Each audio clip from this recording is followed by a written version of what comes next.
Something I've learned in life is that you cannot do it alone. And guess what? My milestone journey has shown me that the more you meet with people that are like minded, the more you will learn from yourself as well as from others so you can accelerate your success. So, welcome to this series. I call it the Momentum series. It's from the book Momentum by Evan Carmichael. I'm going through the chapters. So as I read books, I always take notes, and I'm sharing with you my insights on how I considered all what I've learned to this one. So we're going to look at momentum habits momentum habits 6 and 7 today. So here, the momentum habit number 6 is this one: join a community. And to join a community, you have to keep in mind that you could decide to join a walking club, a business club. Some people may want to join a golf club. But the idea of a community is to be able to meet with people that have similar ideas so that if you get stuck, you can ask for input. Sometimes we're looking for mentors, sometimes it's hard to get. However, if you're part of a community and you're someone who loves to share information with others, you love to serve others, a community where everybody serves each other, the outcome or the consequence of that is bigger than the sum of all its individual. That's quite amazing. So my notes are the following. So here, like-minded people are have like actions. So that means that if you have a mission, an idea, a goal, and you get people that have similar ideas, having a community of like-minded people will allow you to make more action or actually get the confidence to move forward. And too often, when we have a goal, the idea is not that we don't have ideas, it's to get the courage that we can get from having a community to help us. And it's quite helpful. I have here that, for example, if you work in a school is a community. It's a community of learners with students, community of learners and teachers that works amazingly, and we're part of a much larger system. But same way, if someone is enjoying political alliances, that's the same thing, or affiliation. There you go. It's political affiliation. By yourself, you can have ideas, but as a group, you can have more power to lead a company, a board of directors, or even a province or a country. And it's quite amazing. So here, this is on page, what's the page here? It's 138. It goes like this: join a community of inspiring people. So the idea here is not to go to the pub. The pub has great people.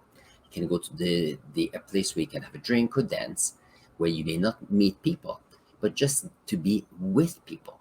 The idea here of joining a community is for you to be inspired and inspire others. And that's, I think, the key aspect of joining a community. Here I have, so if you join a community and each other are sharing their mission, you see that it will be everybody around you gets excited. You get excited for other people, and that's quite amazing. I have here that my mission is to get people excited to make a better world through learning. In some ways, we may be learning math, science, a language, or geography. The idea is not the topic that is important, but it's the people that you are with, the discussion you have, wanting to make the world a better place. Because at the end of the day, when you graduate elementary school, graduate high school, graduate college, graduate university, what happens is you are graduating so that you can make the world a better place in your own way through your interest. And that brings me to the momentum habit number 7 that goes like this: focus on who you are serving instead of who you aren't. And the purpose for this one is the idea that if you know if you know what you're doing, you're doing it, and for who you're doing it, then the sky is the limit. But you have to keep in mind that it is very rewarding to have successes, and too often when we get a failure or if we get into a negative rut, then sometimes those voices here get bigger and bigger, and it makes us stop and sometimes procrastinate, and we actually do not move forward anymore. So the idea here is to find a way to be there for who you can serve, for who will feel honored to be with you, and for people that are not interested in what you do, for people that do not care about your mission, for people that disrespect you, well, you could decide to not worry about that. It's interesting because I'm actually listening to the a book from Tim Ferriss, and it's the 4 Hour Week, and in there he was talking about the fact that sometimes when you're in business, you are doing busy work. And the idea here is, do you want to do work for work, or you want to be able to do the work so you can achieve the lifestyle and where you want to go? And the example that he was taking was the idea that he had a company with about, I don't exactly remember the numbers, but for example, he had a company with 100 clients. And then he realized that out of the 100 clients, he was making, let's say, 80% of his income or 90% of his income with 5 or 8 of those clients, which they were purchasing quite a bit of his products. So that meant that about 90 to 95% of all his clients was bringing about 10 to 15% income. And his idea was, you want to focus on who you can serve best and who helps you and who creates the least headache as possible.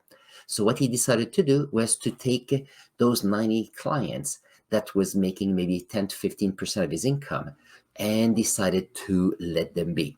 He stopped calling them. If they ordered from him, he helped, but he did not spend energy on 95% of those clients, knowing that his income was from between 5 and 8 of those clients, and it was about 80 to 90% of his income.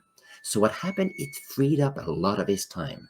It freed up a lot of his emotional energy, his intellectual energy, and his drive to do more. So what happened? He focused on the clients that was serving, that he was helping most. That often were the best clients because they appreciated what he did, and all the headaches of clients that were just there to nitpick at different things, he set them aside. And that freed up sometimes to focus on acquiring new clients. And what happened? His income increased and he became a much happier person. So that's, I think, an example. If you can focus on who you can serve and helps you in your mission, and set aside what doesn't serve you, what creates more headaches than others, and set them aside, you can notice that you can move forward much better and much faster. And that's the idea of here for the habit of, let me read it again. So the momentum habit, focus on who you're serving instead of who you are not. Because you can spend 3 days convincing someone that what you're doing is great, but for what purpose? May as well look into who believe in you, who you can help the most, and therefore focus your energy and maximize the energy you have. So let's see. I have a note here. I'm saying that most of the time we are our biggest voice. Sometimes we're our biggest positive voice. We encourage ourselves, we get resilience, and then we get momentum. But sometimes we are our biggest negative voice, and then sometimes we undermine ourselves so much. So the idea is, let's be our biggest voice, our biggest fan, and let's see if we can maximize the positive thoughts and find ways to minimize the negative thoughts. Let's see what else. The idea I mentioned here, that if you want to have a journey, you can fight it through, or you can keep it simple. By keeping it simple, it's easier for you to move forward. It's easier for you to be at peace with yourself, but it's also so much easier for people you're helping to understand your mission, and therefore at the same time benefiting from that. Perfect. what else I have? I have one more segment here, and it goes like this. It is your game, and here, the more you help, the happier you get. Oh yes, I remember that. I was thinking that if you think of everything we do in life, it's the trial and error. We have successes and failure. It's like a game. And since it is a game, why don't we make it our own game? So if we make it our own game, then we could decide, okay, what are the paths we would like to do? What are the skills we would like to get? Who are the people we would like to love? Who are the people we would like to help? And at the end of the day, if you make it your game and you trust yourself and you want to serve others the best they can and you create momentum, the only thing that can happen is that your game will get better. And that is the plan here.